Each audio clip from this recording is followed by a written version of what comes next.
This is A Perennial Digression, an extended experiment in imposing my thinly undiagnosed ADHD on others. My name is David Armstrong, but more importantly, I'm joined today by Mackenzie Amara, Jungian psychoanalyst, psychedelic consultant, diploma candidate at the International School of Analytical Psychology in Zurich, and doctoral student at Saybrook University in Oakland, California. She has published in a variety of online publications on issues related to psychology and mystical experience, and is a terrific guide to the underworld of the psyche. Mackenzie, thanks so much for agreeing to do this. It's a really generous use of your time. It's absolutely my pleasure, David. Thanks for asking. Yeah.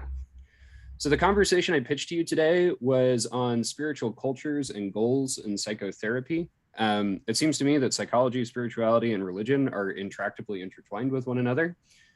And that psychology, whether conducted from within a self-consciously spiritual or transcendent metaphysics or not, does many of the same things that religion does. First, I'm just interested to know, how did you get into psychology as a discipline? How did you get into the particular stream of theory and practice that you find yourself in now? I'd love to answer that question. And I just want to say that that is like an incredibly astute observation that psychology and religion serve a similar function in the psyche. Thank you. Awesome.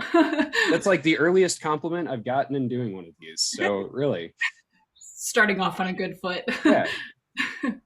How did I get into psychology? I think I've always been a psychologist. I grew up in a commune that was like it was an intentional commune. It was really, really self-awareness focused. So we had a lot of structure and organization and ritual around emotional intelligence, how to consciously communicate, how to self-reflect.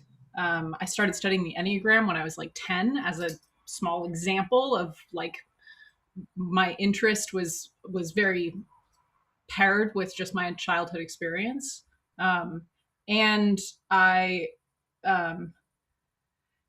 experienced a lot of trauma growing up. And as I think is true of a lot of psychologists, I started, or what really bit me, the bug that really bit me in this study was the me search, the research about me that I needed to do as a middle adolescent, 18, 19, 20-year-old, to understand just like WTF happened to me.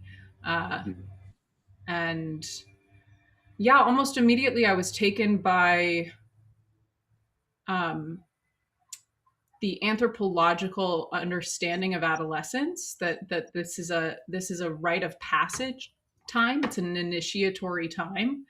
And I was kind of like, maybe that's why I'm going through so much turmoil, is because there's no external initiation. So there's this kind of inner initiation that's actualizing. And I just kind of took that idea and ran with it, and found a lot of psychologists, and found Jung pretty early on, and resisted the idea of becoming a psychologist for a few years, as one is supposed to do when they're called to something. And then eventually just was like, all right, fine. This is what I'm doing. Yeah.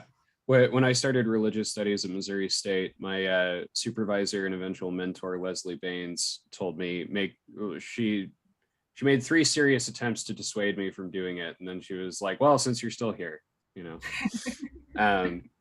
So that kind of leads into my next question then. So when I was an undergrad and grad school, the literature I had to read on the psychology of religion, specifically from people like James or Durkheim or Freud, it was always a turnoff for me, because the way I had been taught to do religious studies in a secular context was that we intentionally bracket transcendent questions of transcendent meaning to investigate like the human element in religion. And they always seemed to me that like they were cheating, you know, because they're Durkheim, especially Freud to some extent, very reductionistic and materialist in their premises and conclusions. So I was a little annoyed by that, but over recent years, I've gotten more into psychology of religion as a discipline, sort of just as I've recognized that, you know, quite apart from the stuff that I usually spend my time thinking about, which is like history and philosophy and theology and whatever, there's the subjective elements in all this, right? That like, why am I interested in this? What does it mean to me? So I'm curious how, from your point of view, just as we're kind of like getting into this, And as someone in the know with contemporary psychology, like how has psychology of religion evolved? Has it meant anything kind of in your research? Like, talk to me about that. Immediately, of course, I go to Jung. And yeah, so there's kind of a two-pronged answer. One is the Jungian, the depth perspective, and people who are cursorily familiar with Jung's work have an understanding of archetypes and shadow and his sort of mystical bend. Um, Deeper readings of him, he's really in an analytical dialogue, in a hermeneutical understanding and dialogue with Christianity, with the predominant religion of the West. And he's really trying to understand what that is to the Western psyche and how the Western psyche has crystallized itself around the myth of Christianity, around the Christ figure. Um, uh, and that's incredibly like potent. That the way that psychology of that religion is important is um because we cannot not be part of our zeitgeist. Mm-hmm. And the images and the myths and the stories that we grew up with, even if you weren't raised Christian, which I wasn't, um, these things are transcendent, right? You don't need a direct experience of them to have them in the milieu of your mind.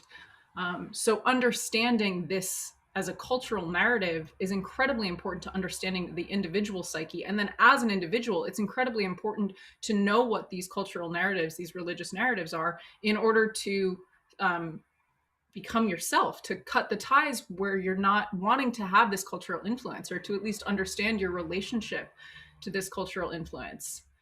He was also, and this I think is one of his just most important and profound ideas, he talks about the religious instinct in the psyche. That phrasing actually comes from scholar of mysticism, Lionel Corbett.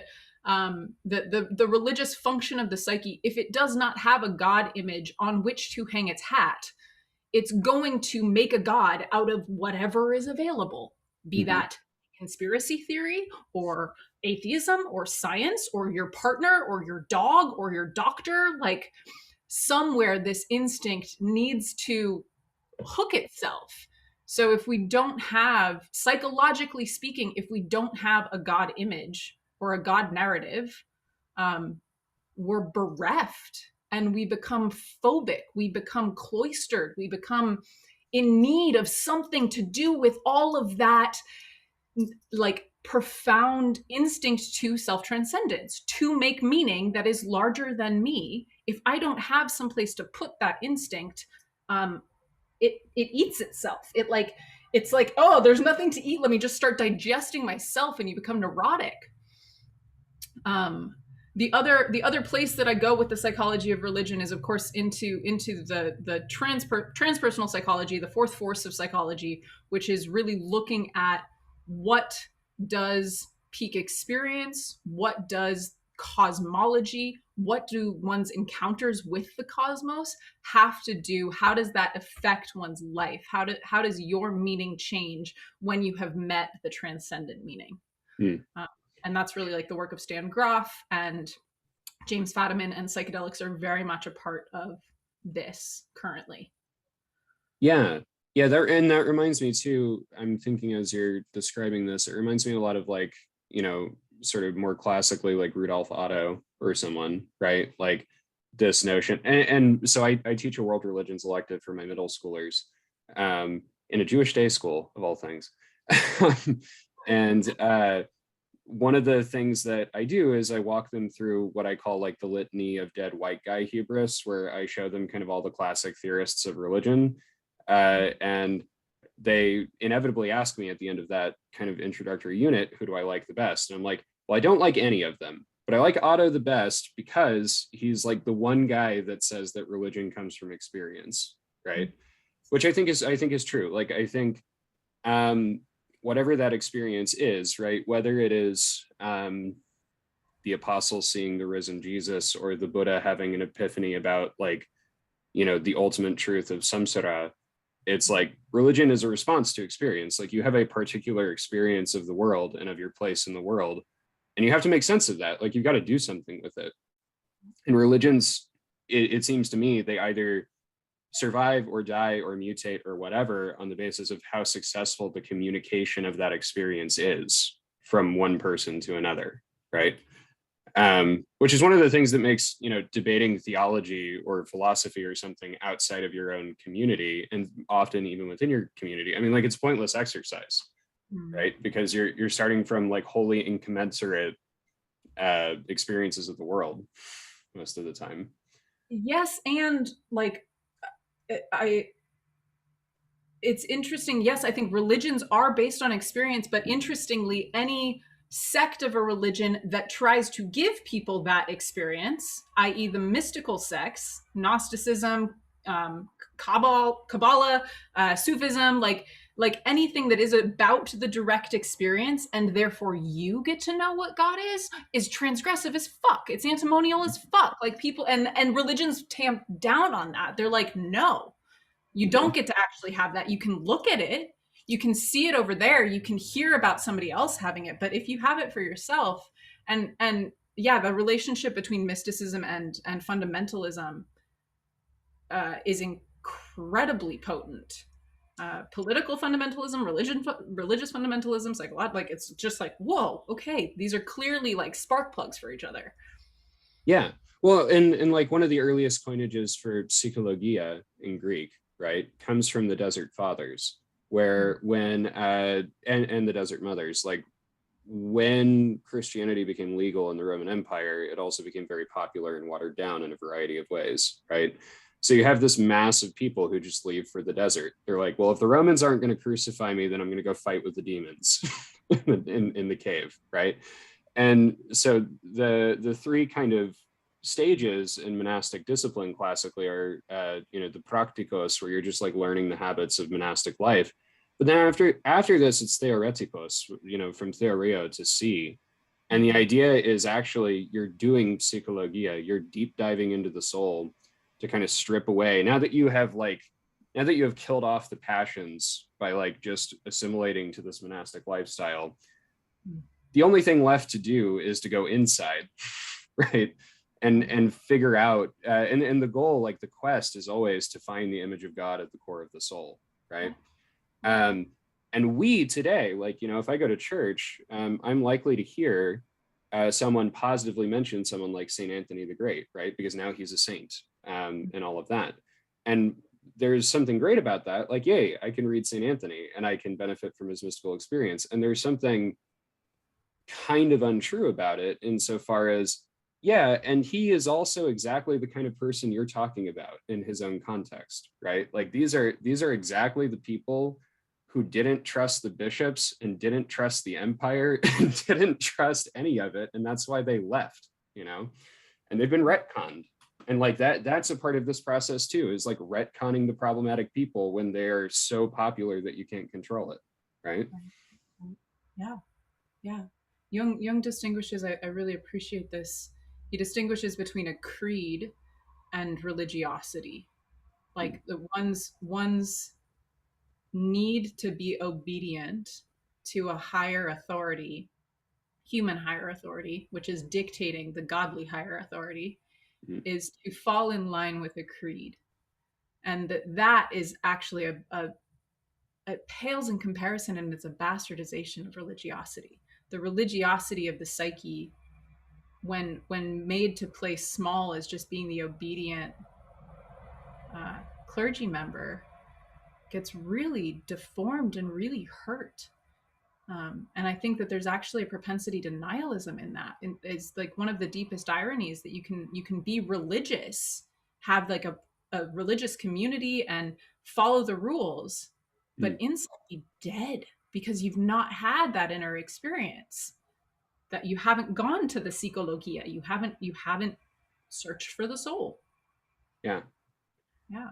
Yeah, and I'm thinking too of all the greatest commentators that I know on the Nicene Creed almost always start out with some kind of recognition of the fact that, hey, these are words, And as words, they do a good job of symbolizing and representing something that is fundamentally a mystery, that like, and the mystery, the reality of what we're talking about is different than the words.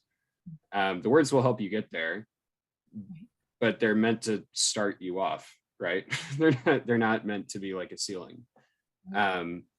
And yeah, I mean, in my own religious journey, I think it's I've experienced periodic temptation for forms of Christianity, because that's my shtick, that do attempt to offer some kind of more comprehensively hyper rational worldview, until at the point that like I actually get into it and I'm like, oh, this is terrible, I can't think, I'm not allowed to think, I'm not allowed to talk, cool.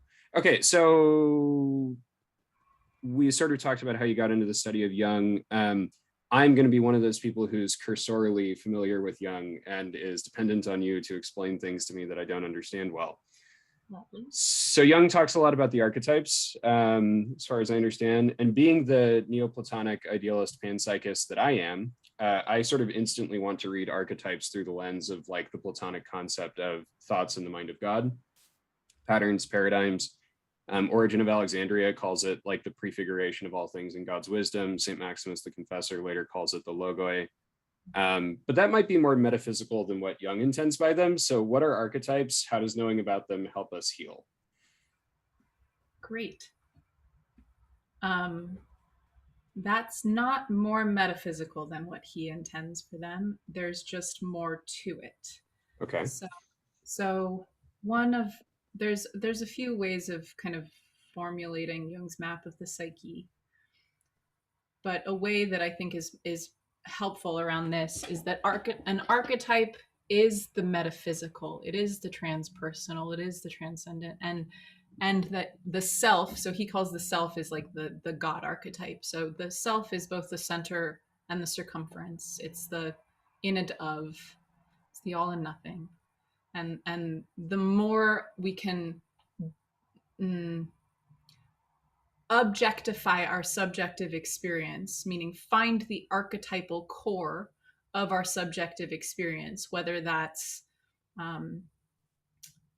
everybody's got an archetypal relationship in mother and father and childhood and birth and death, for example. We all have a relationship to the archetypes of night and day, to trickster, to hiding, or trickster, or like Luciferian principle, to hiding and being found, right? So these are kind of archetypal experiences that transcend one's personal biography, in that we all have them. And the content, the details, the texture, the colors, the shape, going to be different depending on each person. And that's the individual identity piece. But to objectify one's experience and say, oh, this is the way that the mother archetype moves. This is the way that the father archetype moves. I can kind of distance from my personal mother and father and be in relationship to something that's much more transcendent, as an example. But the piece that's incredibly important for the pragmatic and the healing side is that an archetype in Jung's map of the psyche, an archetype always relates to one's complexes. So there's an archetypal mother, and I have a mother complex. Everybody has a mother complex, whether you have a mom or not, right? There's something that's personal. So the complex is the personal related to the archetypal. But the other piece is that an archetype always relates to an instinct. So human beings as animals have instincts, and these instincts are for sex, food, love, affection, aggression, etc., connection. So each archetype has with it an associated instinctual experience, and the inhibition of those instincts, or the over excess of those instincts, can be looked at from this perspective of archetypal, right? I'm thinking like the Oedipal dynamic, right, which Freud goes into, of like the son wanting to kill his father out of jealousy for having the mother, for being able to have the mother, because the mother's the first love interest, right? that the instinct in that is the rage, the anger, the aggression. These are healthy instincts. It's okay to have these instincts. And then it relates to this archetypal experience of son hating father, of child hating father, and then becoming overly identified with mother. This is now an archetypal experience that has at it an instinctual core. So when we work with this on a healing capacity, it's the self-awareness and the either opening up if inhibition is the problem, or learning to contain if the overexpression is the problem, of the instinct that's undergirding that archetypal motif or myth. Hmm. Yeah, I'm really struck by there's a lot in what you just said. The one that I'm struck by is the archetypal relationship to death. Probably because it's autumn, so this is what I'm going to spend the next 3 months thinking about. But I'm also thinking of, John Baer, who's an Orthodox priest and scholar, writes about how sort of the one thing that unites all humanity, whatever our ethnic background, whatever our, sexual identity or orientation, whatever else, we're all going to die. St. Irenaeus of Lyon says that the human being is earth that suffers, right? And so because we're all going to die, death is this like fundamental passivity that, on his reading of things, our self-actualization actually consists in nothing other than learning how to make death not passive but active, not in the sense of something destructive or toxic or anything like that, but in the sense of learning to sort of freely consent to our own weakness and vulnerability. Of course he would. He's a Christian priest, right? So I'm curious how that relates to, I know Jung has this concept of individuation. And I'm curious if that is sort of involved in this, like, is part of the idea to become sort of conscious and active in our relationship to archetypes in achieving psychological self-actualization. Yeah, absolutely. And conscious of them and conscious how they're moving through you. The poet W.H. Auden says that we're all lived by powers that we pretend to understand, and this is the individuation journey when it comes to archetypes. That to be in a jealous rage, for example, there's many different archetypal characters that could fit that, but Hera comes to mind, right? Mm. So you, me, not a not jealous person. There's no ego identity like thing that can stick in that. It's a power that possesses and moves through you, takes you over. And then the danger in not having when one can't differentiate from this is you fuse with it. You become that archetypal experience. So then it's, I'm a jealous person, or I'm a rageful person, or I'm a timid person, or I can't get anything right, right? We form these narratives that are actually at their core, these are just powers that exist autonomously that move through you. That take over the ego complex, that take over the kind of centered identity principle. And part of the individuation journey is learning that, of like using the ego to kind of say, no, I don't need to play into that archetypal experience right now. I don't need to fly into the jealous rage or sink into the nihilism. Like, I don't need to be overtaken by these powers. So it's kind of, in part, it's building the muscle and protecting the movements of one's psyche, so that you're not all of the things all of the time and totally identified with them, not possessed by them. Yeah, which strikes me as a much more like ancient anthropology in general, right? So I'm thinking of in the Iliad and the Odyssey. I mean, thumos is on the one hand a power of the soul, but it's also something that just sort of overtakes you, right? It's that like fighting spirit that just comes upon Achilles, and he like just wrecks the battlefield after Patroclus dies, or the whole concept of the muse, right? I mean, this is Socrates' argument in his Apology, at least according to Plato, is that the wisest people that I found in Athens were the poets, and they have no idea how they do what they do, because the god, literally, they're enthusiasts. The god gets up inside of them, right, and tells them what to do. And I like this concept of the ego as sort of a rudder, as opposed to, because I'm also thinking this podcast is called A Perennial Digression, so like I'm just going to go all over the place. I hope that's okay. So I'm also thinking in like Advaita Vedanta, one of the key things that you have to sort of transcend is, and I'm going to butcher the Sanskrit here, and one of my friends is going to call me on it, but that's okay. I think it's the ahamkara, the ego consciousness.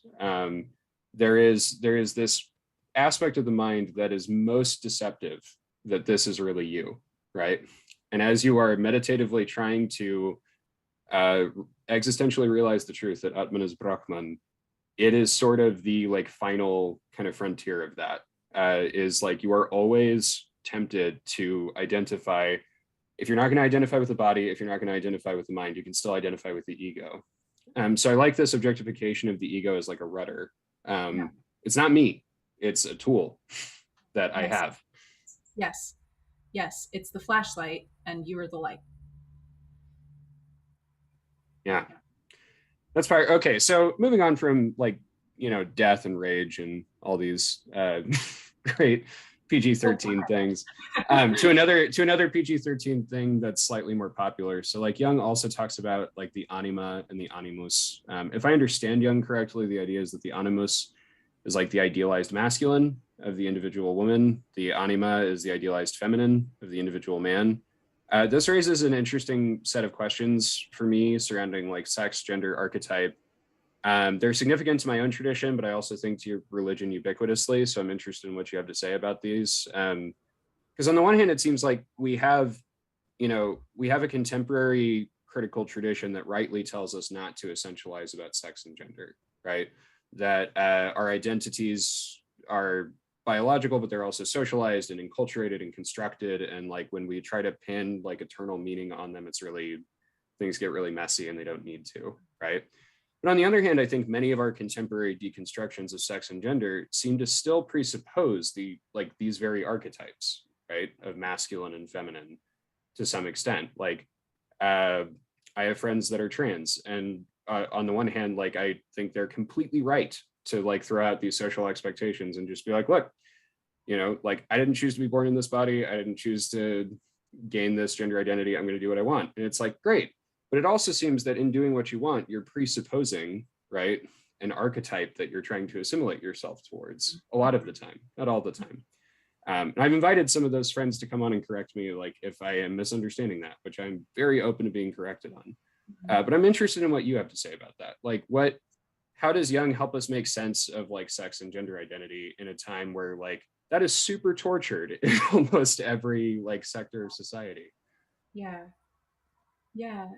painfully so, I think. And so I'll say anima and animus aren't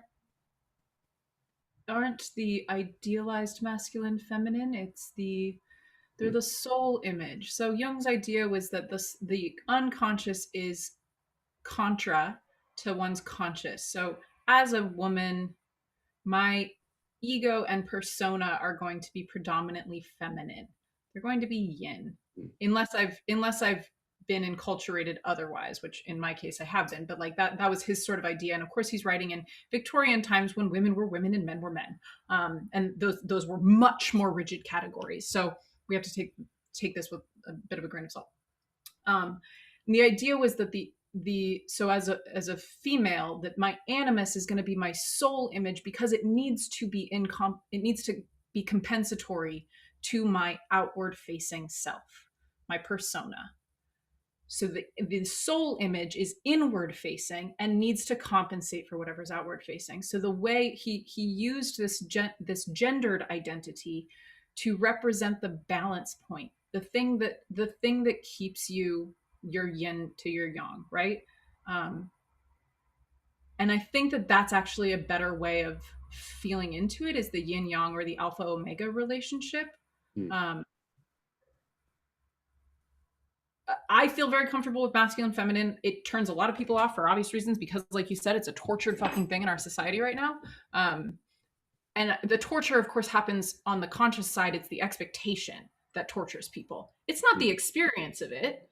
People don't have a tortured experience in being themselves. Of course, if you've had a lot of trauma, you do. That's a different thing. If you're a psychologically well enough person, you're not having a tortured experience of being yourself. It's when society is expecting you to be yourself in a certain way. That's what becomes tortured. And the thing around gender, is those expectations don't fit anymore. I can't actually fit into society's expectations of me as a female,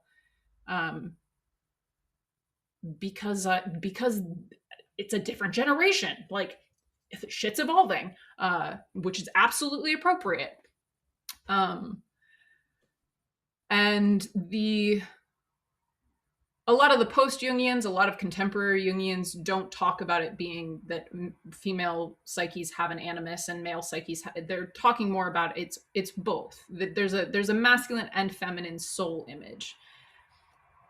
How we can see this is that we often will project that soul image onto partners and idealize our partners. So you know that you've been possessed by your anima archetype or your animus archetype. When you can't see the person in front of you clearly, you only see how perfect they are, the idealized image of them. And you're attracted to that, you're magnetized to that. You're gonna overlook all of the red flags for that because perfect person. So now we know that we're in the realm of archetypal possession, that you can't see reality, you can only see the projection of what you wish it could be. And this is like the beautiful thing about soul images. They are platonic ideals. Like, it is actually a confrontation with something that is transcendent, something that is flawless and really, really bigger than you and really, really beautiful. And to be able to contain that in yourself is really uncomfortable. It's really uncomfortable to own that for yourself and not put it onto the celebrities or your doctors or, you know, all of the ways that we can project your partners. The other thing that I'll say about this is that Jung talks about the conjunctio and the syzygy, that the kind of dual masculine, feminine, the balancing of these two, the conjunctio, the bringing together of these two, is the work of psychological integration. That one is going into the path on an individuation path. One is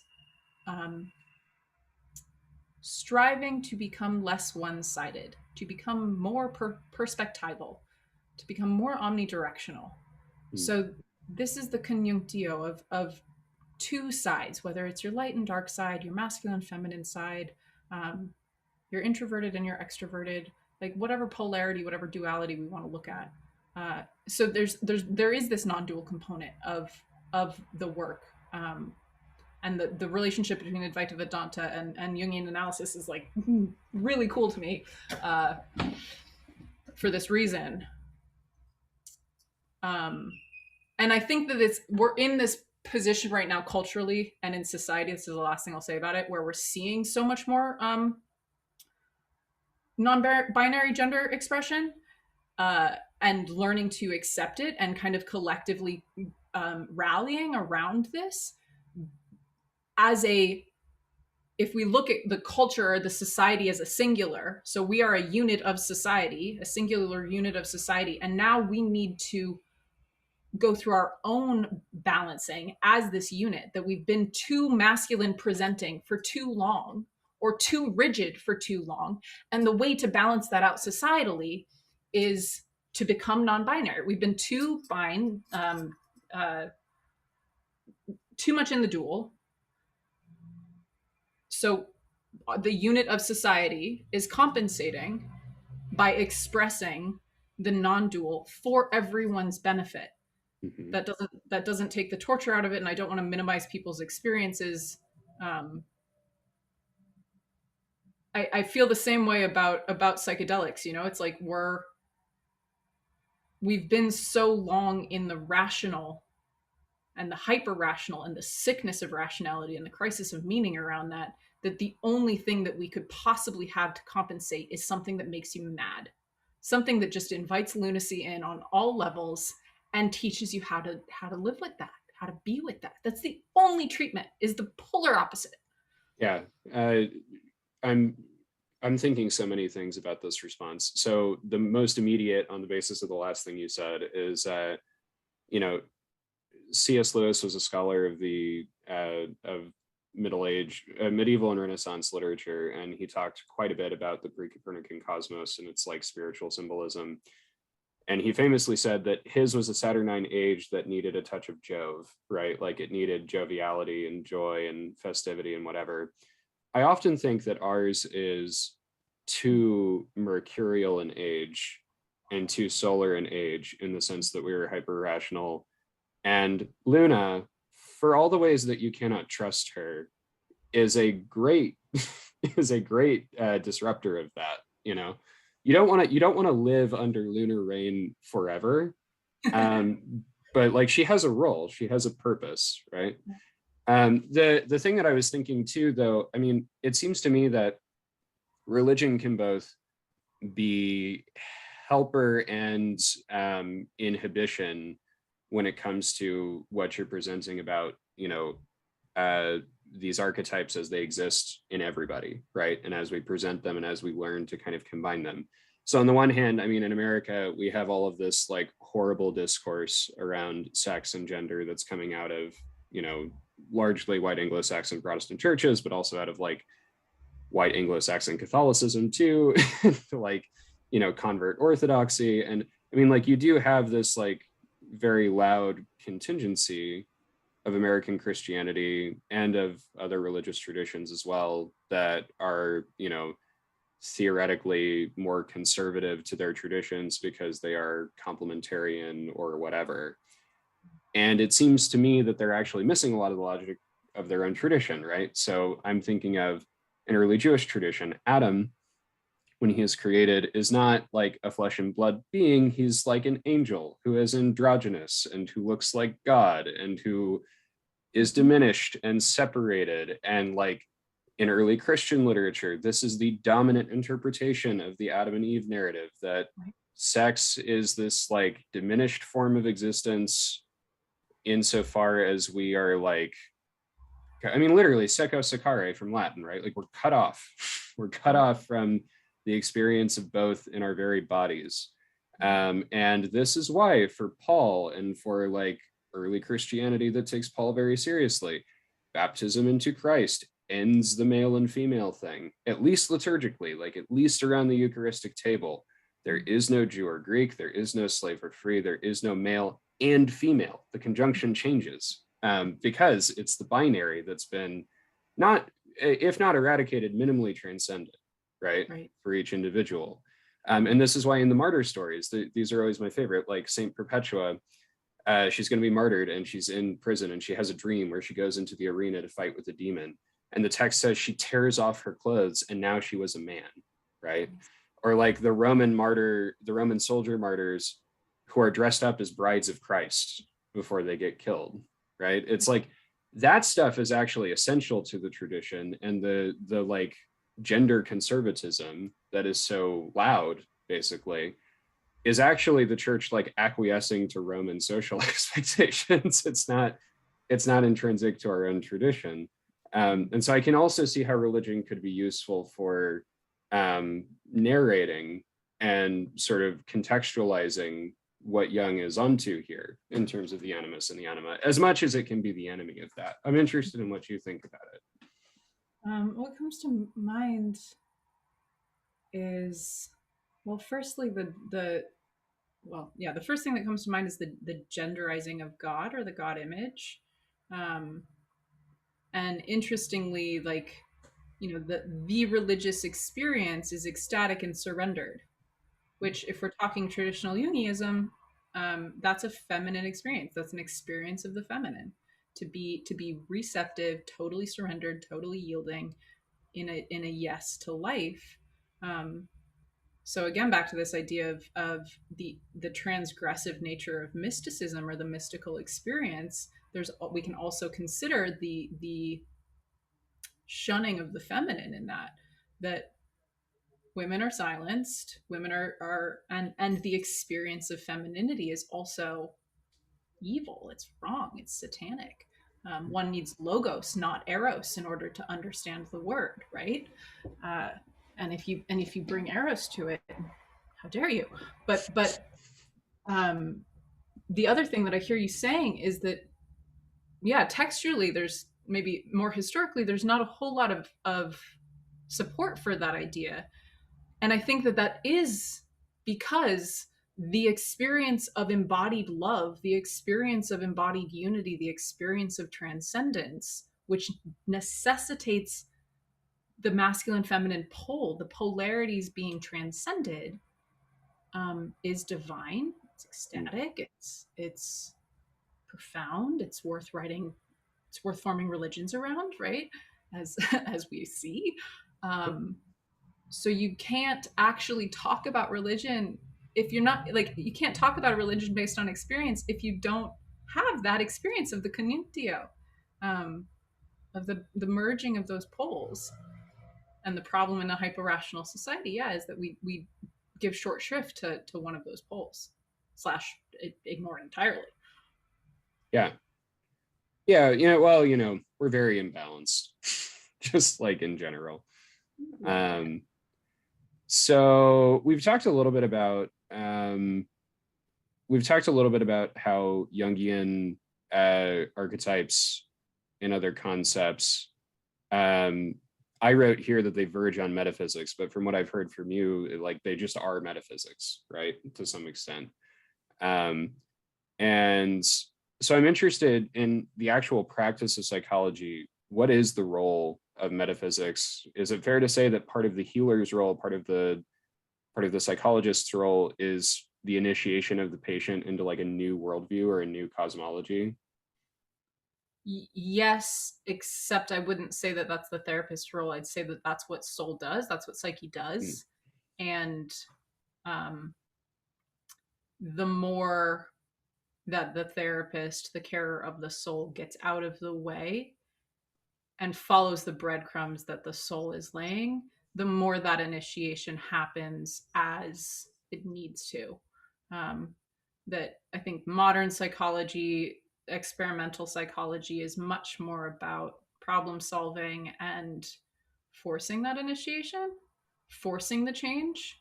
Oh, you have a problem? Let me fix it. Let me tell you how to change yourself, versus watching the change that naturally happens when you show up courageously with love. Like, something happens, there is already an attitudinal shift when you show up for your life exactly as it is, with all of its bitterness, with all of its disappointment, with all of the lies that you've told, with all of the bullshit that you feel for people, with all of the self-hatred, whatever the fuck you've got going on. And we all have this. We're all burdened by ourselves.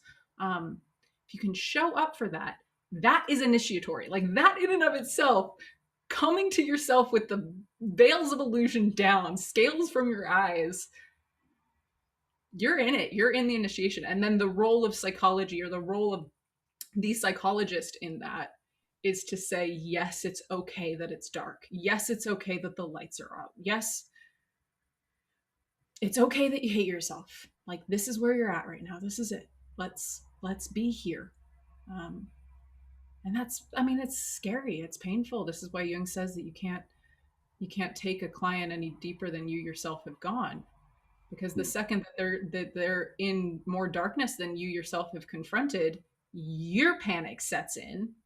You're the one backpedaling. You're the one yanking them out of the water, um, and that's traumatizing. That breaks all trust, right? So your job as the therapist is to watch where their psyche wants to go and go there. Yeah. Well, and I'm thinking too of, and I've heard you talk in other interviews about sort of ancient and anthropological models of the shaman as useful for this. The notion that it almost kind of sounds a little Joseph Campbell, right? Like the notion that like the hero goes on the Katabasis and emerges with the anabasis, like through the ascension, which again, like in Jungian terms, like that is a Christ myth, right? Like, that's totally a Christ myth. Yes. But it does seem to be true that, you know, to be, I mean, I'm thinking of like in spiritual communities that I know, it's often the case that simply being like ordained or something doesn't always give you the right to hear a confession, right? Uh-huh.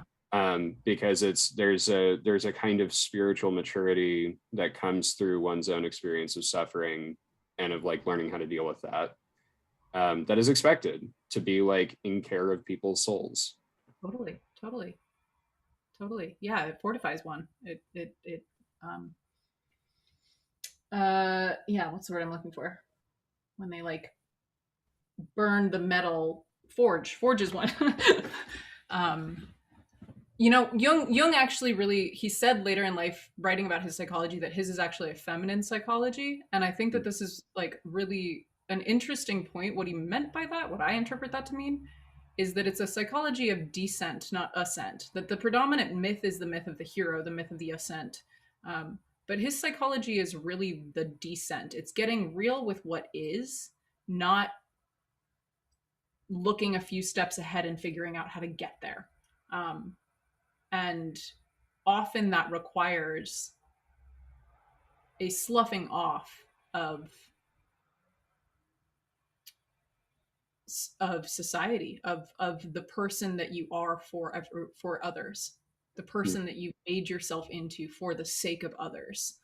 So that turning inward that's the directionality of the feminine, right? That's the directionality of the soul, is that inward. And I think that that's really important, because we can look at the mythology, the Campbell, the Eric Neumann kind of idea that the ego follows a mythological arc, and it sure as hell does. There's no untruth in that, and psychology doesn't. The psychological experience goes the opposite direction.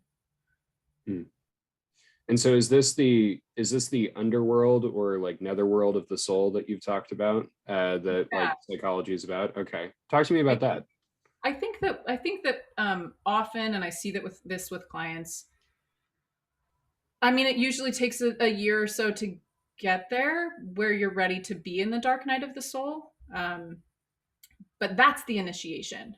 Is I have nothing about who I used to be left. I don't even have my connection to God. There's no self here. Like like in John of the Cross's writing of the Dark Night of the Soul, he's really on purpose. He's walked the via negativa, and he has said no to absolutely every attachment, to the point that there's nothing left. And then he's in that until something new emerges. Uh, Obviously, that's not for everyone.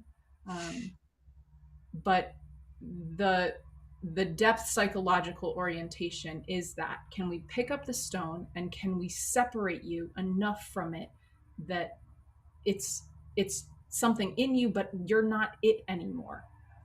So you're Hmm. changing your attitudinal relationship to it, and yeah, letting yourself go into that dark night if you need to. Like if you end up feeling bereft or grief stricken or disconnected or nihilistic as a result of trying to figure out what life means to you, so be it. That's Yeah. that's that's real.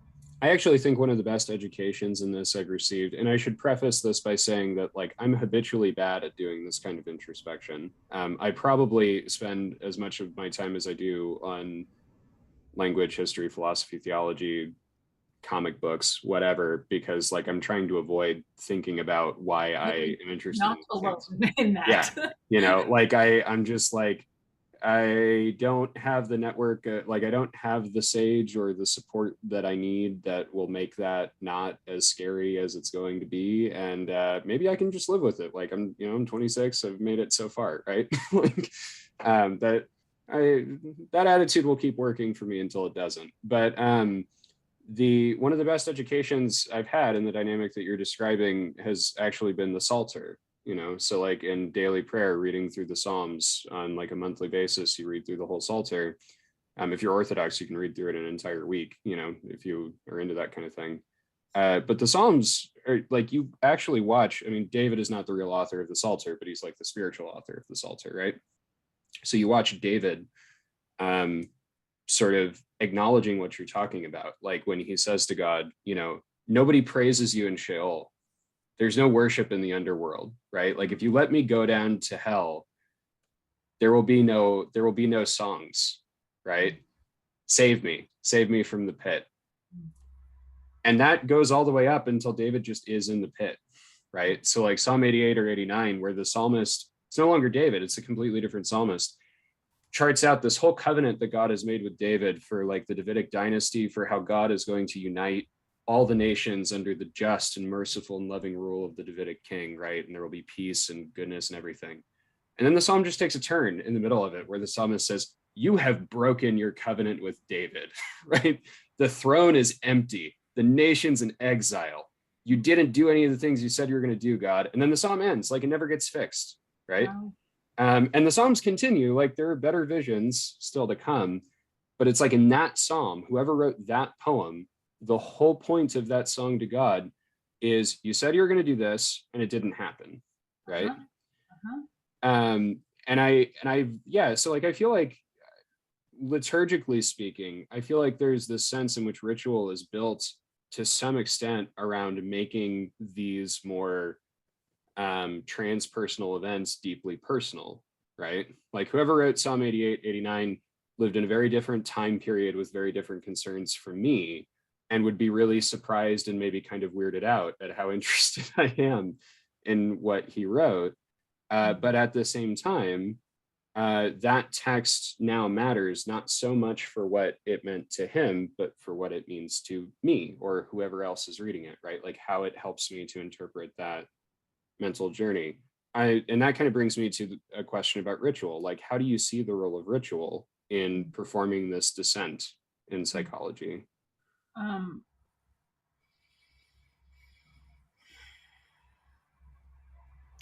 Essential, and I don't know, I go two ways around it. I think that we're really in need of new rituals.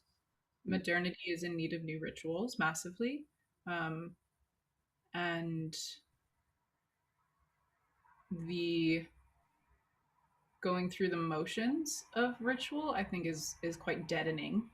And it's something to which inflation can attach itself, that you can become overly inflated and overly self-aggrandizing because you're, and we see this in the psychedelic community a lot, like the taking so seriously of the ritual space. And I no shame to people that are doing something with honor and humility, but like the overinflation of like the pouring of the ritual space, and but there's no vitality in it. So a ritual, I think, in reality ought to be something spontaneous. It ought to be meeting the needs of that moment, which means you need to be related to that moment. You can't think of a ritual beforehand. And this is why graduations don't feel good. Bat mitzvahs don't feel good anymore, right? Mm-hmm. Weddings don't necessarily feel good because we're going through the motions and we're not related to the moment and the organic need. What if you need silence and you've got a speech prepared? Like, mm-hmm. Do you actually have the ritual presence to call in like what's needed in the moment? So I do think that ritual is absolutely essential. And this is kind of the idea around confession and therapy, is that there is a ritual aspect. You walk into the space, the door gets closed, you start on time, you end on time. At the end of sessions, I open the windows, or like, you know, in confession, like the Hail Marys, like you do want these containers and these things there that you can trust so that the rational mind can relax a little bit. Like, okay, I know the flow of this. Mm-hmm. I know I can surrender to the flow of this. I know I can be in the temenos of this. And that's essential. And whatever happens in that temenos needs to be ritualistically present, needs to be related to the spontaneity of the moment. So yes, there is absolutely a need. And I don't think that there's a need in like, I'm going to go make a ritual now and then go through my ablutions around it. No, like see what you need in that moment, see how you want to make that space sacred. What is the sacralization of you meeting the moment? That's the ritual. Yeah. Yeah. And I think so, kind of to your point about surrendering to the flow, I think like inherited rituals are useful until they aren't, and invented rituals in traditional spaces are often really tacky, right? So I'm thinking of like, if I go to mass, I love Winnie the Pooh, but I don't want to hear someone read me, something like that. I, you know, I mean, that's just the thing. It's why I often don't like to hear, I don't want like, I'm trying to think of the best way to say this. I don't want like a white person to tell me about chakras, right? like, um, I mean, it's like I'm not against chakras. I'm not against learning about them. I just like I want to hear that from a source that it's authentic from. And Right? this is just a tangent, but psychology of religion, one of I think Jung's most masterful observations is that because religion and culture are part and parcel, um, one should not be reaching for the religion of other cultures as their dominant perspective. If you grew up in the US, you should not be coming a Buddhist as your main thing. Your psyche is actually not, that's like you're trying to put the water of God into a bowl that is not shaped for that. It's just not made to contain that. And this was, I think, why Jung in part was so drawn to Gnosticism, because that is the mysticism of the West. And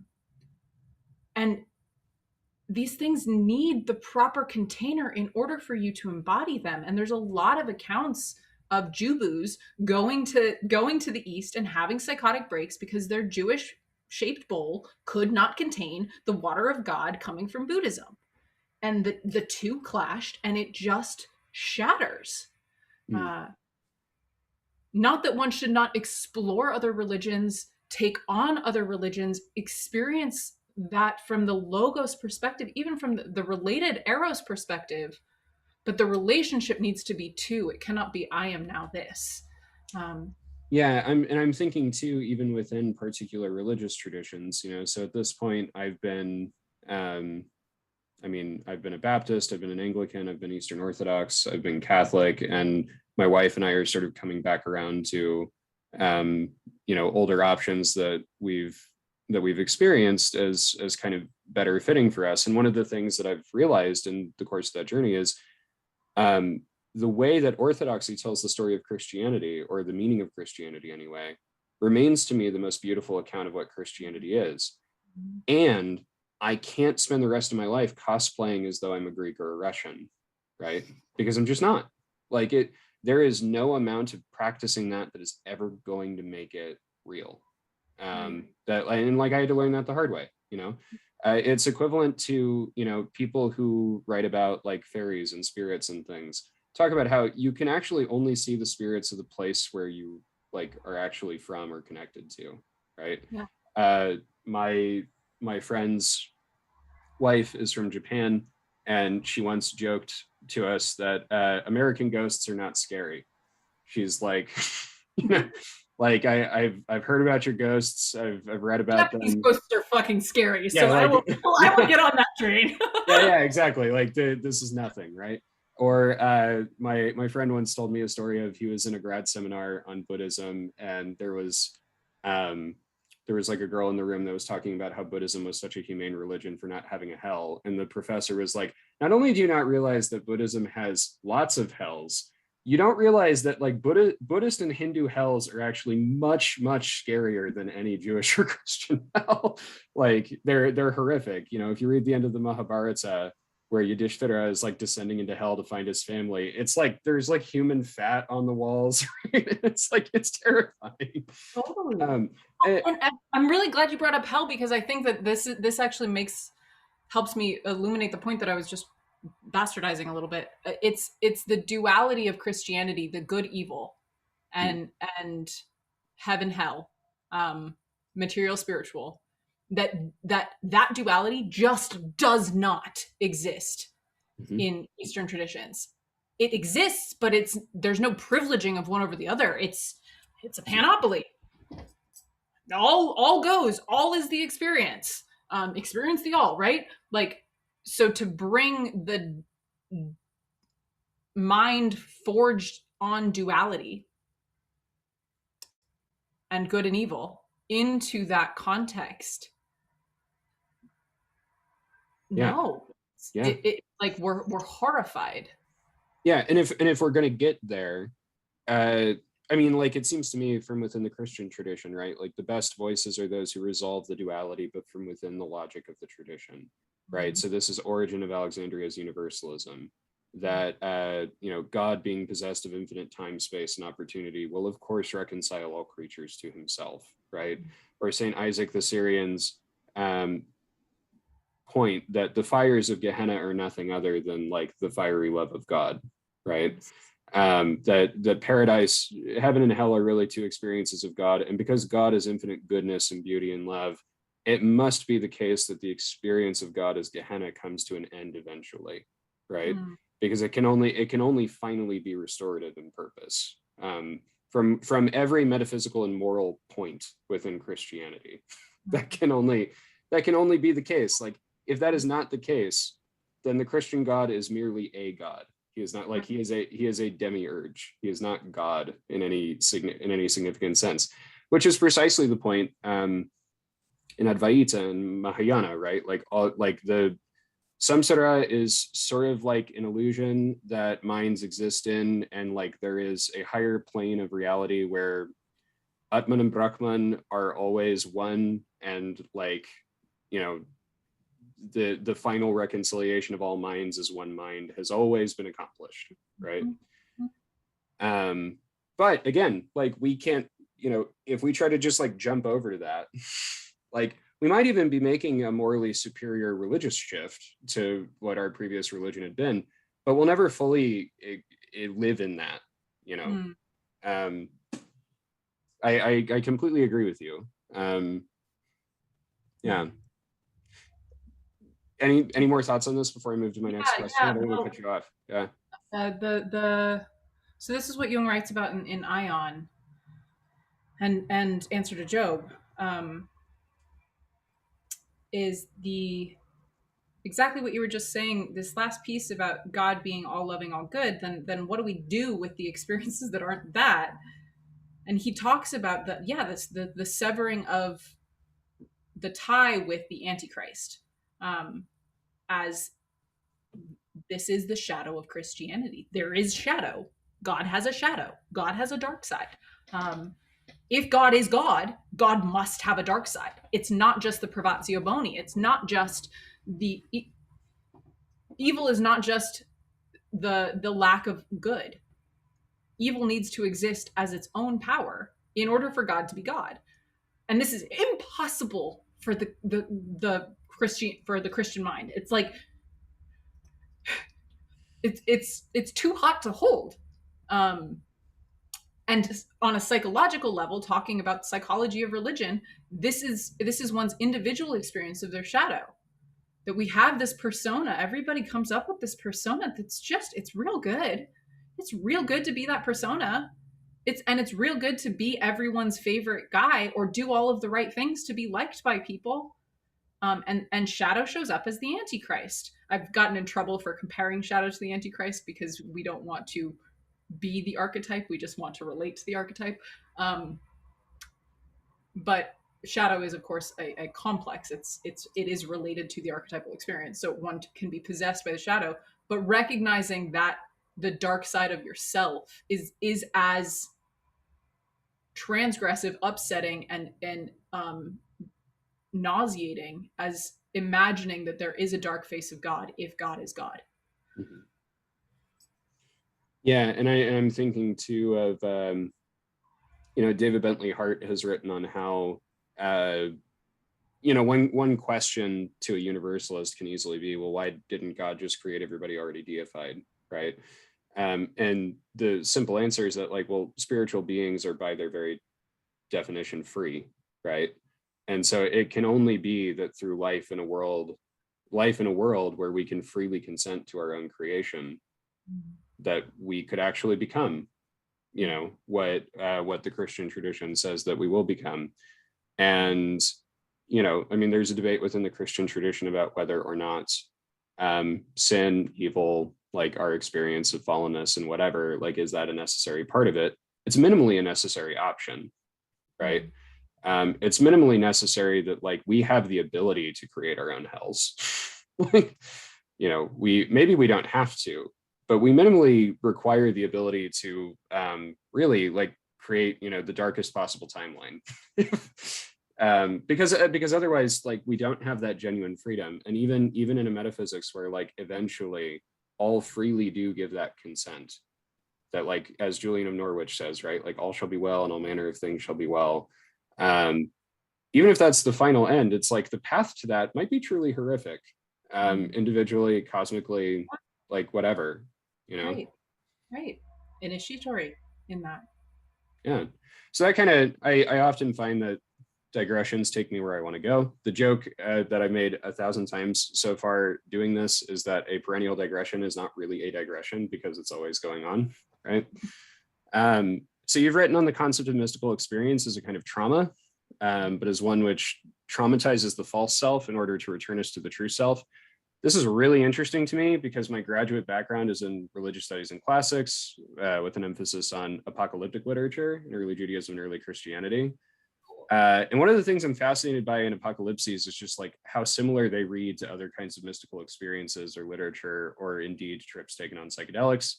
Scholars debate whether apocalyptic and early Judaism and Christianity is just like a literary conceit, like is someone just sort of using this as a way to talk about things they want to talk about.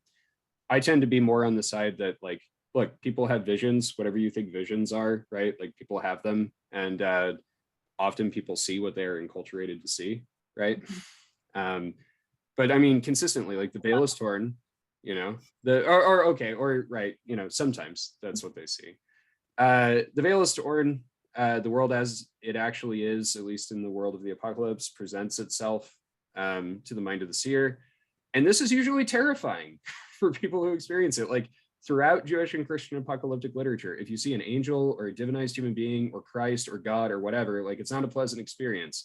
Like the author of the Book of the Watchers, who's calling himself Enoch, like sees God and he talks about his flesh melting off, right? Or like Daniel and John. When Krishna exposes himself to Arjuna in the final battle. Yeah. Arjuna's just like, no.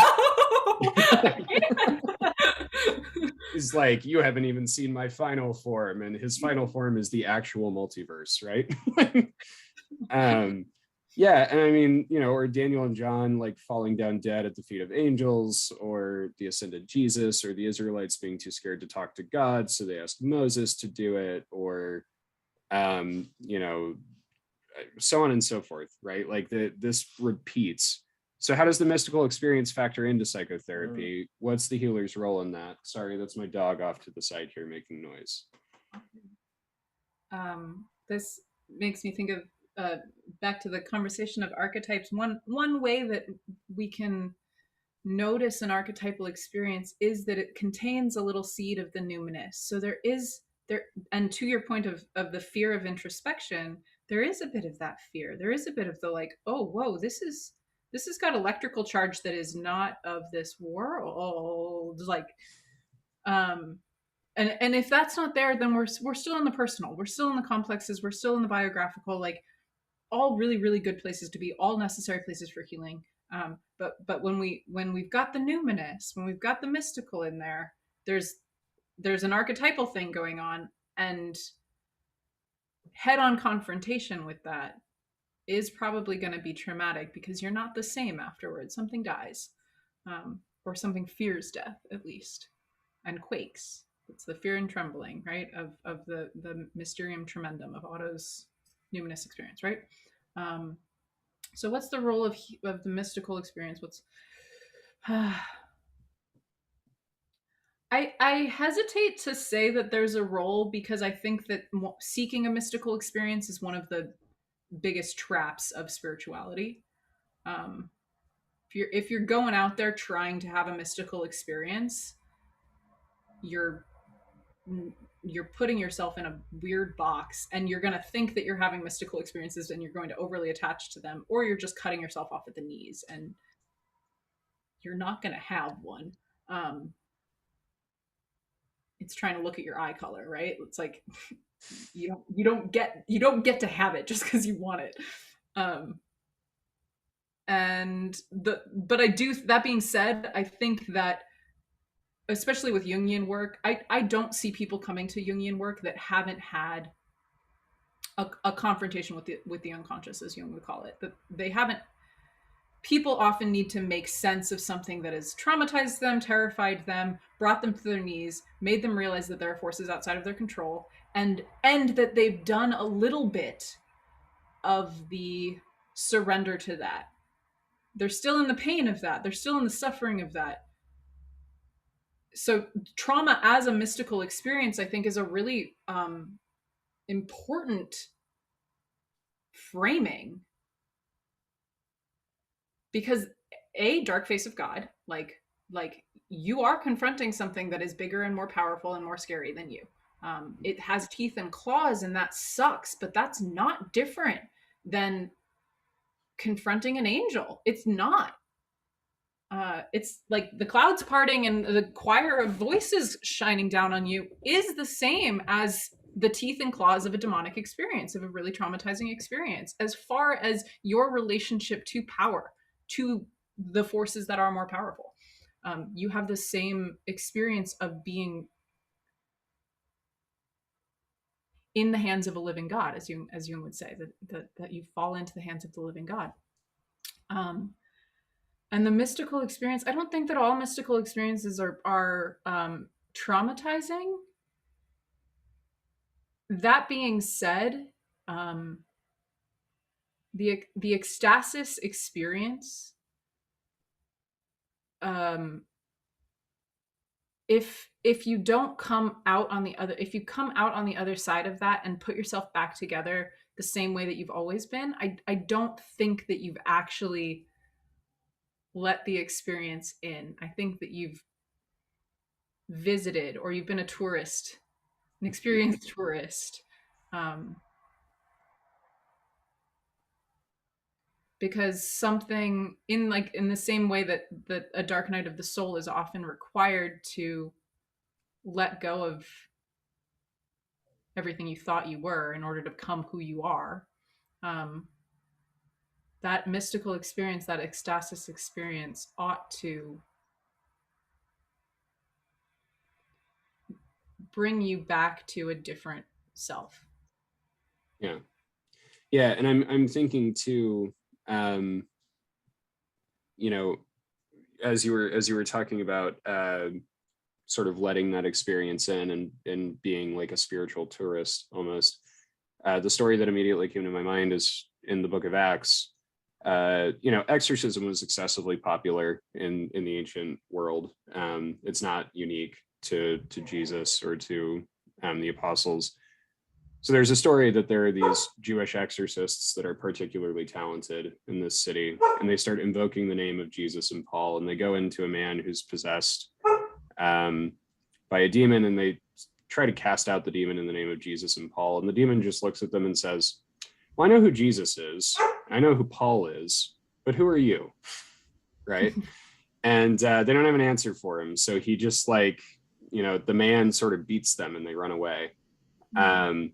And I think this is true, like to your points about not seeking out mystical experience. I mean, on the one hand, I study this stuff enough and I often feel so suffocated by mundane life, and by not by like the actual events and experiences and people of mundane life, but by the feeling of what David Bentley Hart would call a world that doesn't talk back, right? a world that's not communicating. That's often very suffocating.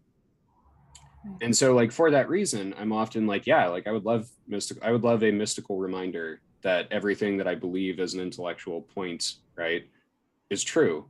I'd love to experience that for a minute. But at the same time, I also look at myself and I'm like, yeah, I mean, I don't know. Do I actually want my do I want to be laid bare in that sense, right? Like, do I want the things I'm normally dependent on to really be taken away from me? I think probably the answer is no. And so I think probably it's like divine mercy, you know, that like, no, I'm not just walking along and an angel is like, David, stop what you're doing. You've got to deal with this, right? And this makes me think of Jung's idea of fate, that when we don't have a relationship to our unconscious wants, they do show up as fate. So people's mystical experiences or trauma experiences often have a fated quality to them. And treading lightly, there's a question in that of where in your unconscious did you want that? What part of your being was met or served by that experience? What soul incarnation needed to happen in that experience? So the conscious desire maybe isn't there, but life is meeting you not always on the conscious level. Sometimes the desire is much more soulful, it's much deeper, and it's about your incarnation. So the mystical experience, to be taken by that's between things way out of your conscious control. It's above your pay grade is how I often say it to clients. Like, this is above your pay grade. You don't get to want that or not want that. If it happens, you don't get to will it, basically. And shit, there was one more thing I was going to say. What was it? Nope, don't remember. Maybe it'll come to me. Yeah. So that kind of leads into you're a psychedelic consultant. And before I ask this question, I have to pause and make sure that I don't get an angry email from a parent or from anyone connected to my job who might see this, and just say that what that means is that you as a mental health professional prescribe or oversee controlled experiences with such substances for purposes of research and healing, right? As medicine, as a spiritual catalyst. So that's what I'm interested in talking to you about. Oh, the things that capitalism makes us do. I honestly, like, the whole time I've been doing this, I keep asking our campus rabbi, I'm like, hey, am I going to lose my job if I talk to if I talk to this guest or that guest or that guest? And he's just like, no. And I'm like, all right, I trust you, I guess. So obviously there are like ancient cultures surrounding the spiritual use of substances of that sort. There's a vast contemporary literature on their psychological uses. They're becoming much more popular again, as you wrote in your recent article for Aeon, or Psyche, which was fantastic, by the way. You know, there's a psychedelic renaissance afoot. You know, a great recent popularizer would also be someone like Michael Pollan, or various interviews that happen with Russell Brand. How did you get into this kind of work? How do you understand the intersection of the sacred with it? Like, talk to me about this aspect of psychotherapy. Just remember the other thing I was going to say. Awesome. Start with that if you like. I will, because what you said, this piece that you said about the world that doesn't talk back. I love that phrasing so much.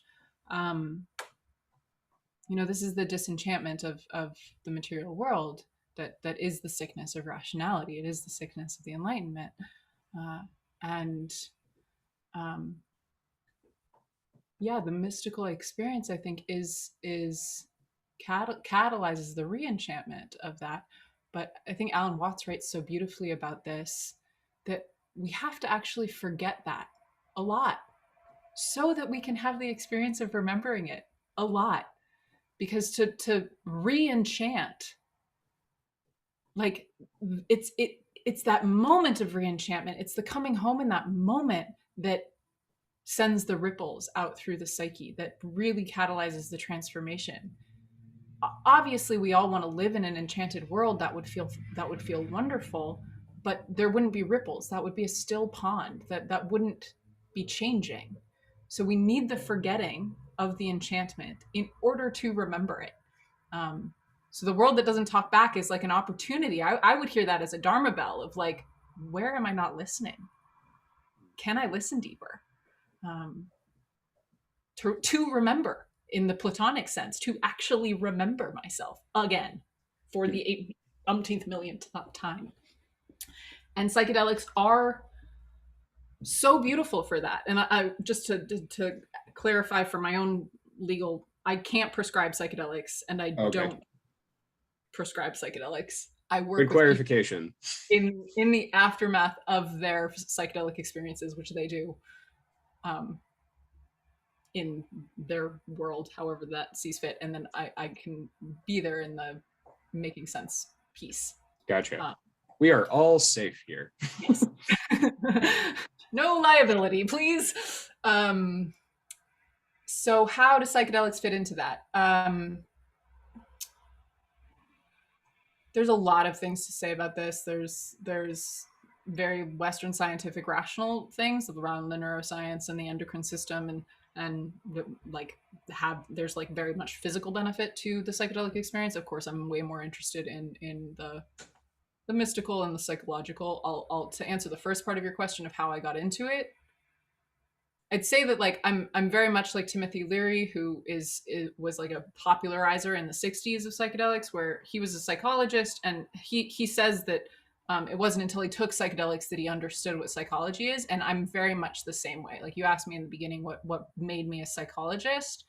Um, the getting into it was trying to clean up the mess that psychedelics made of my mind when I was 17, 18, 19.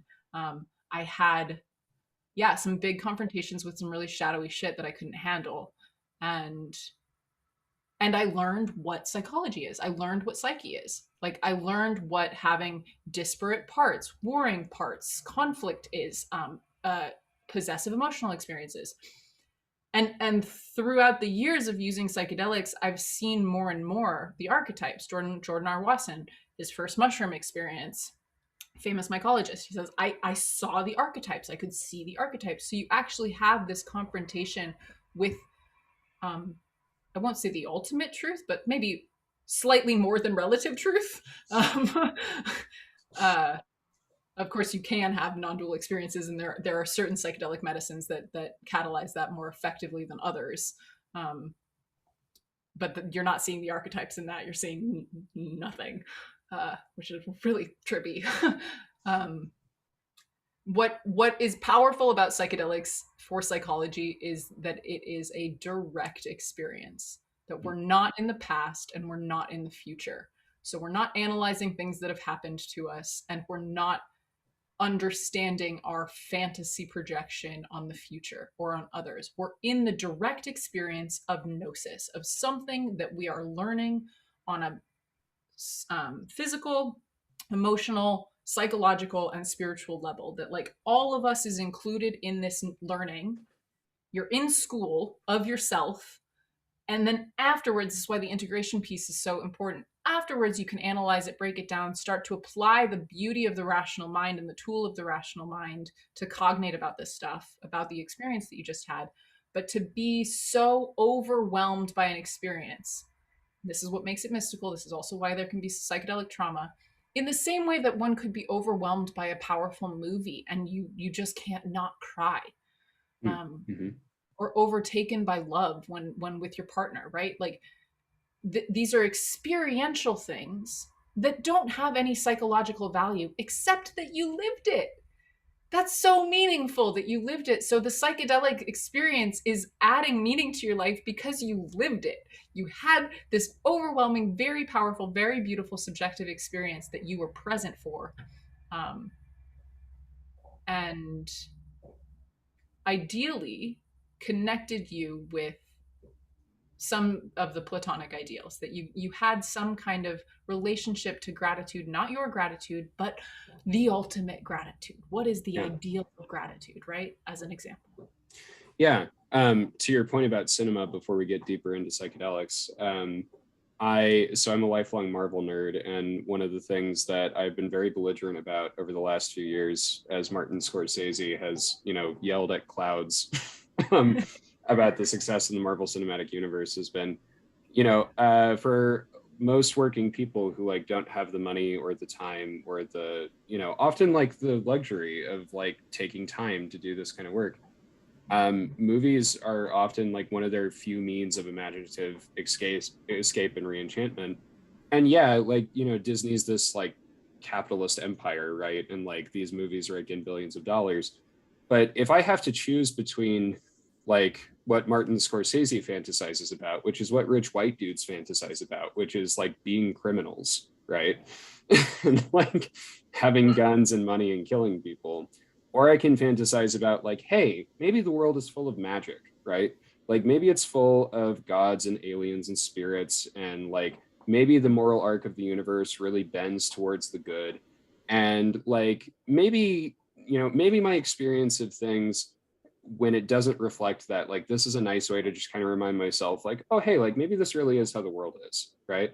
Imaginatively, it's like, yeah, I'm always going to choose that other thing, right? Always, 100% of the time. I don't care that I'm making the mouse richer. Like what matters to me is that like, look, you know, I mean, like my wife and I went to go see Shang-Chi last night, and this was all I was thinking the whole time. I was just like, yep, good. Like my my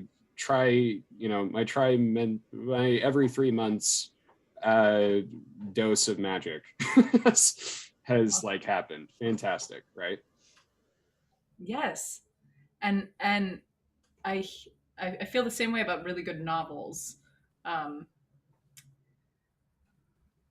it's so like stories that are so involved in the magic of human experience that it transcends human experience, that you transcend your own human experience, is like the just like the beauty of that paradox is so awesome to me. And of course that is the value of story and why myth is the original religion, because that is how we met the transcendent.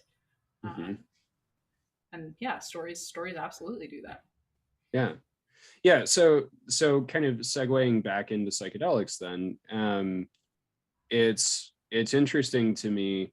So there's, and you kind of hinted at this in your answer, there's this longstanding debate around you know, uses of psychedelics, and they're rooted in contemporary philosophical debates about like the nature of consciousness and mind, right?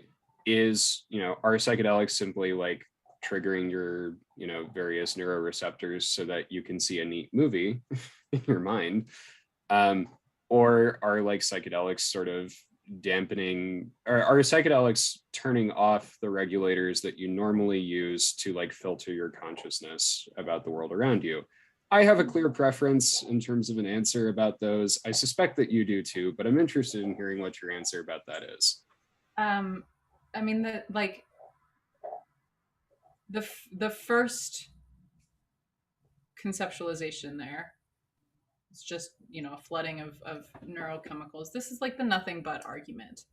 um and nothing's nothing but. There is not nope. No. uh and of course that's happening. There is the neurological aspect. You know, your serotonin 5-2A receptor is getting flooded, and that does create images that result in a hallucinatory experience. There's stuff going on in your amygdala that like dampens your fear response, so that the emotional experience that you were afraid of having gets to rise to the surface, and there's less defense around that. So there are things happening in your brain that do create the traditional psychedelic experience. um, and then the question is, are you seeing more of reality in that experience, or are you just having an experience of your brain on drugs? um, I certainly think that you're seeing more of reality. That being said, I also feel that way about dreams. I also feel that way about um, like, yeah, good stories, good poems. That like more of reality does not, that shouldn't be scary. Mm-hmm. That should not be threatening. That there is more than the eye can see. The fact that it is threatening tells me a lot about its truth. Mm-hmm. um, because it's threatening to the king. It's threatening to the inner king. It's threatening to the ego. uh, Again, in the same way that mysticism is threatening to religion. Like, these are archetypal trajectories. uh, I don't want to make any assumptions about reality based on my psychedelic experience, except to say reality is not what it seems. But that's all that I can actually say, that is subjectively true. The ancestral experiences that I've had, maybe with ayahuasca, for example, of talking to ancestors. Did I actually? I don't know. It doesn't actually matter because I experienced it in a way that changed me. I experienced it in a way that was meaningful to me. And again, the comparison with dreams is really important. If you have a dream about a dead loved one, did they actually come or not? It doesn't matter if you're making the meaning that you need to out of it. It just doesn't matter what the actual logos answer to that question is. You don't Yeah. need to know.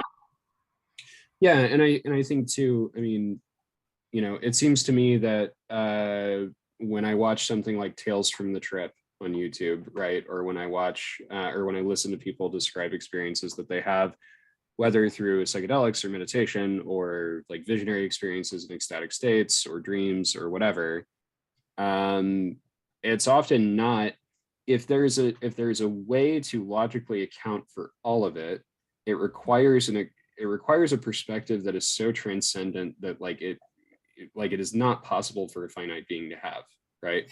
Which is, I think, the imaginative usefulness or utility of something like Marvel or like of an equivalent franchise, because it's like, look, is there a way to hierarchically structure this entire reality and account for everything in it? Yeah. Can you do that? No, because you're like part of it, right? Like it's just like chaos happening around you. And like the reality as you experience it is just like what concretizes in your moment of perceiving it, right? And what makes meaning? What gives you the meaning of that? Like, how do you personally choose to make meaning and take responsibility for that? Um, yeah, it's seeing the face of God again. Uh, shit.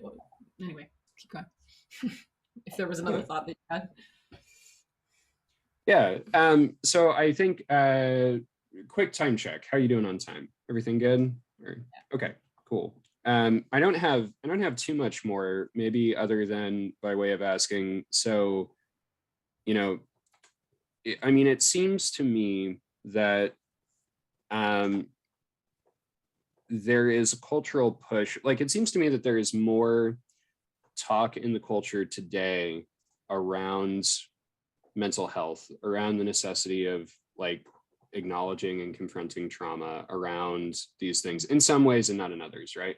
So like I experience as I teach that my students have like more platforms for naming when they're having traumas and like expecting some kind of reliable access to help than like I did when I was a kid, right? And so and then I also see cultural forces that like push against that hard, kind of restructuring our society around that. And it's common in conversations around psychedelics to hear someone make the suggestion that like, oh, like this is these are the magic beans, right? Like this is what will finally kind of like push the culture in the direction that it needs to towards what you were talking about, like a more unified conjunctio kind of soul image on a cultural level. This is what will like push us towards reintegration. And then so like I hear that from people who talk about this, and then I also hear from people who talk about this like, I don't know, like it would be great, like it would be useful, it's a good thing, like we should definitely use it as medicine in controlled settings. Everything else, who's to say? I'm curious what your perspective is on this. Like, how does the psychedelic renaissance integrate with like, kind of the overall dream right now of like a more humane, a more spiritual culture, kind of healing from the trauma of modernity itself, right?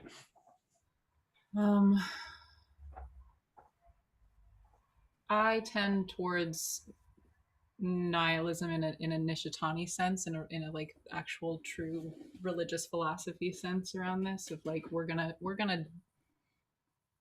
either gonna do it or we're not.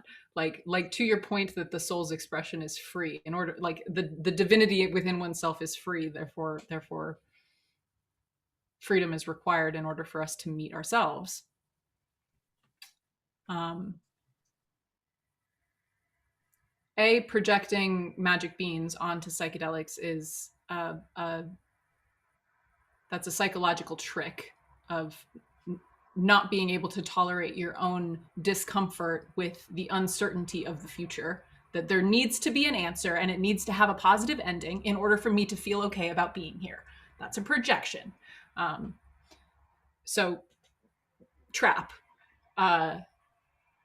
And whether psychedelics will become a tonic or a poison or anything in between is up to the freedom of our soul's need and our maturity, really. You know, I think of Brave New World, like Soma, as there's a beautiful example of non-ordinary states of consciousness gone totally wrong, that it becomes this pacifier and an escapist addiction, cultural addiction. We are definitely in danger of that.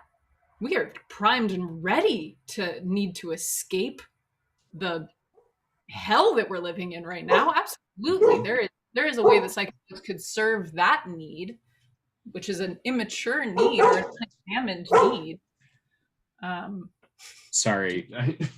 Izzy. Oh. Come here. Give me just a second.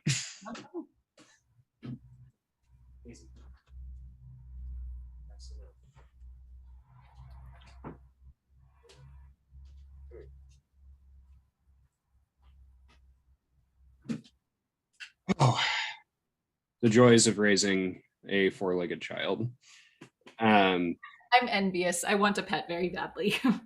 My wife and I got her when the pandemic started, and she is the most loving, sweet, wonderful dog. She has like huge anxiety, so we have slowly trained her to have some independence. And I think the ultimate solution is we just need to get another dog because you know, they're you know, like just have her raise the other dog, have the other dog keep her company. It'll be great. So anyway, you were saying. I was. So the other thing that I think of with like, yeah, this question is psychedelics as the solution to our problems. What people I think are afraid to admit around the psychedelic renaissance, psychedelics are non-specific magnifiers of the mind, right? They whatever the experience of the mind is, or whatever's going on in the mind, and there's millions of things going on in the mind. So non-specific magnifiers. You don't know what's going to get magnified in a psychedelic experience. If you hang out in these spaces for long enough, the thing that gets picked is shadow shit. It's dark stuff. It's your paranoia and your gruesome face melting, fat falling off your body, like decaying teeth. I once watched a worm like go through my decaying body from the perspective of the worm, and that was like a full hour of my experience. And the contortions of shadow are viscerally just very uncomfortable. Paranoia is very uncomfortable, traumatizing, and madness, like a confrontation with being multiple selves, is it's upsetting. That's not shadow stuff. That's just the psyche. We all contain multitudes. Yeah. So in looking at psychedelics as being only good in our society, that's not going to be true because we're not only good. Psychedelics are going to magnify all of us. And if we don't have support systems set up, containers set up, harm reduction set up, peer relationships set up that allow for the all of us piece, and we only say this is supposed to be a good experience, this is supposed to help, we're doing that. We're doing the Christian thing of there is no antichrist, there is no evil. You like, it's the dualism again. And of course, everybody in the West is in danger of doing this because this is what's in our rooted cultural psyche. This is what's archetypal for us. But we can't actually expect psychedelics to be nothing but good for society because we're not. And of course, we see that in cults and like the Jim Jones experience, Charles Manson experience, that they are used for bad shit just as easily. So, which is a great caveat and sort of feeds very well into like one last job protective statement on my part, right? Like, look, identifying this as a legitimate topic of discussion, as a legitimate aspect of mental health and healing and psychotherapy is not the same as giving some kind of like blanketed affirmation to recreational use of anything outside of a context that is defined by like professional mental health and like, and also maybe like, I don't know what you would call it, non-cultish religious contexts, right? Like, yeah, I don't know. I want to one more thing around that. Yes, and yes, I will second that. This is not an endorsement of everybody just going and taking mushrooms this weekend because they want to. Like, container is really important and support is really important. Going back to the question 2 questions ago around like, are you experiencing reality as it really is, having your kind of the delimiting factors of your mind removed, this idea of cleansing the doors, or is it nothing but blah blah blah? That like, another piece around this that I think is really important that ties into this, like psychedelics in society and integrating psychedelics into society, is the, like, when you meet the archetypal experience, when you meet so for example, the machine elves of DMT, this is a kind of classic DMT experience that a lot of people encounter the same little elven creatures. And to believe that those creatures are real or not, like, that's your choice. You can have that however you want. It's important to recognize that when the ego's offline, you're much more liable to possession by the archetypes. You're much more liable to hostile takeovers and usurpings happening in your inner kingdom. And I think that this is a lot of what we see in the kind of conspirituality space. And it's remarkable to me, mind-blowing, how many psychonautical green juice drinking yoga teachers are QAnon people. Like, this overlap is blowing my goddamn mind right now. And I shouldn't be smiling about it, but there's something about it that makes me so joyful, like, actually, in a really twisted way. Sorry. Because I think what's going on there is that it's the externalizing, or the need to make external an inner experience. So psychedelics are an inner experience. They're not telling you anything about the external world. And the second that we start to try, because we can't tolerate this being just inside of me, I can't tolerate having an army of machine elves inside of me. I need those to exist outside of me, right? I can't tolerate there being a cabal dictating my thoughts. I need to see that outside of me. So it, like, if you cannot contain the psychedelic experience as an inner experience, it does get projected onto the world out here. And that's a dangerous thing. Then you're being possessed by the archetype. You're being possessed by this inner experience instead of relating to it. Like, hey, Gene Elves, you live inside of me. Cool. The film, The Babadook, comes to mind. That at the end of that film, I don't know if have you seen it? Once, I think. Best horror movie ever. Okay. At the end of that film, her relationship to the Babadook is she goes downstairs every day and she feeds it, and it lives in her basement. Or the line from the Hosier song, the Arsonist's Lullaby, don't try to tame your demons, only keep them on a leash. So like, the psychedelic experience ought to be giving you a perspective and a relationship to inner figures, not telling you something about the world out here. Yeah. Well, and I'm thinking too that it seems that as with any mystical experience, like, intellectual humility is a really helpful sort of preliminary, I guess, to doing that. So like, one of the first lessons I do with my new 6th graders most years is I tell them the story of Socrates, right? I tell them, like, why did Socrates die according to Plato? And I mean, the end of that story that I mentioned earlier is that Socrates ends up saying, you know, he's talking about the oracle from Delphi that says he's the wisest man in the world. And he's like, well, I didn't think I was the wise about anything, but surely God wouldn't lie. So, you know, what gives? And he like interviews all the people in Athens. And then his answer is, he realizes, oh, nobody knows anything. I'm just the only person who realizes he doesn't know anything. Right. And so this is why they condemn him. And it seems to me that like intellectual humility is necessary in the context of mystical experience because and it's compatible with faith. It's even compatible with specific faith. It can just be hard to do, especially in our own like modernized cultural context, right? I had a friend once ask me like, so I know this guy who practices yoga who claims that, you know, he sees Shiva in like certain visionary experiences and stuff. Like, what do you do with that? Is that a demon? And I'm like, I don't know. Like, you know, I don't know. There are options here, and they're not even mutually exclusive options. Like maybe he's seeing the same thing that, you know, a Christian mystic sees when they like that Dante's describing in the Paradiso, right?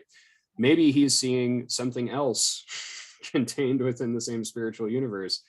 Maybe both things are going on. You know, like the point is to begin from the premise that look, I don't know, right?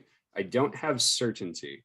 What I like, and having faith is not the same as having certainty. Having faith is commitment to, okay, this experience has been communicated to me. I feel I have had it and received it in certain ways, and I am remaining attached to the traditional language that describes it, not because I think that that is necessarily comprehensive, but because it gives me a platform for just trying to understand.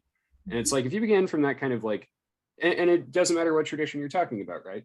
Like, it doesn't matter if you're talking about a kind of secular spirituality, or if you're talking about Christianity or Judaism or Islam or whatever, that approach to things leaves open cosmology, right? It leaves open, like, you're not going to have a paradigm breakdown every single time something new comes along.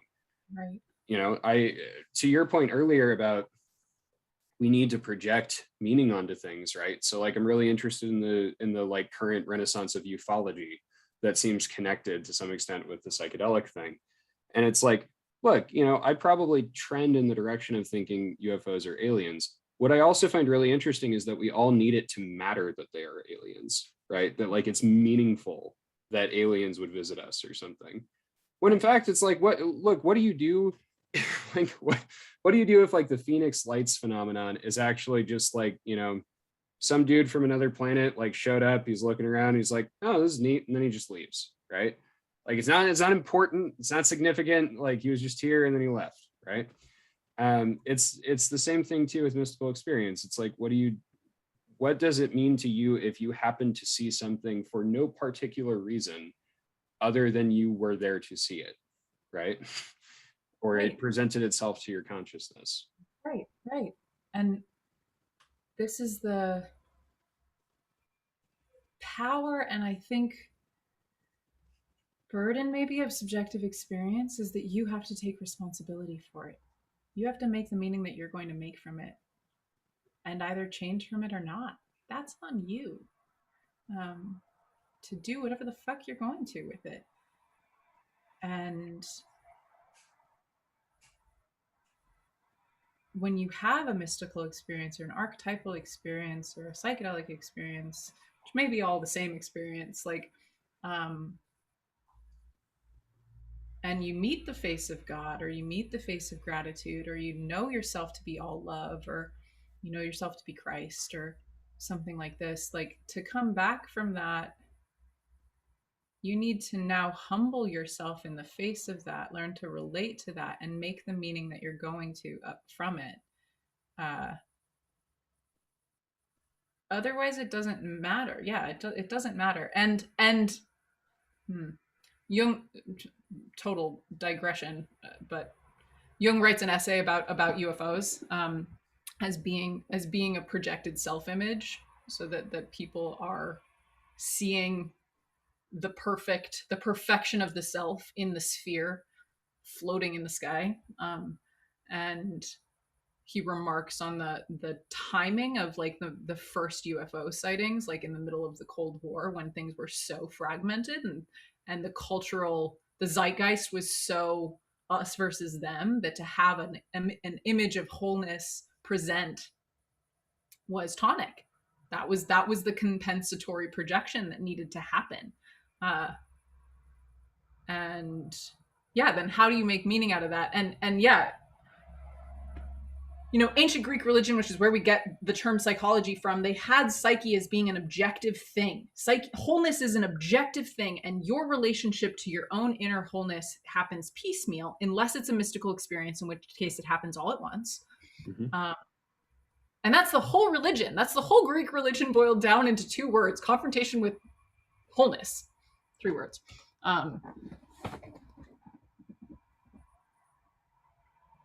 So I realize I'm kind of threading a bunch of needles right now.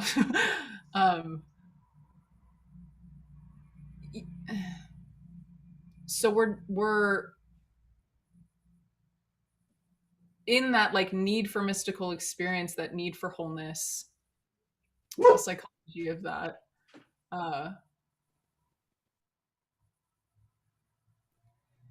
And all of the weirdness that happens in psychedelic experiences or in psychedelic milieus, it's that inability to tolerate the wholeness.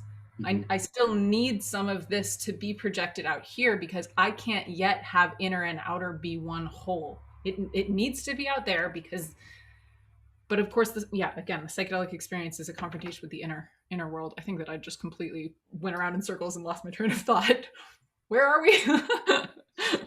Yeah, no. We're talking about, we're talking about how we construct meaning from these experiences. And if I'm hearing you right, a big part of your point is that, we have to construct these experiences. We have to construct meaning from these experiences, because these experiences are pathways to wholeness, right? They are pathways to holism, even when like objectively, even when objectively they're not, even when objectively maybe they don't have the meaning that we construct them to have. But then there's the whole question of like, is subjective meaning necessarily inferior to objective meaning? Is it possible to have objective meaning? If particularly like metaphysically, objective values, absolutely. Values are necessarily societally agreed upon.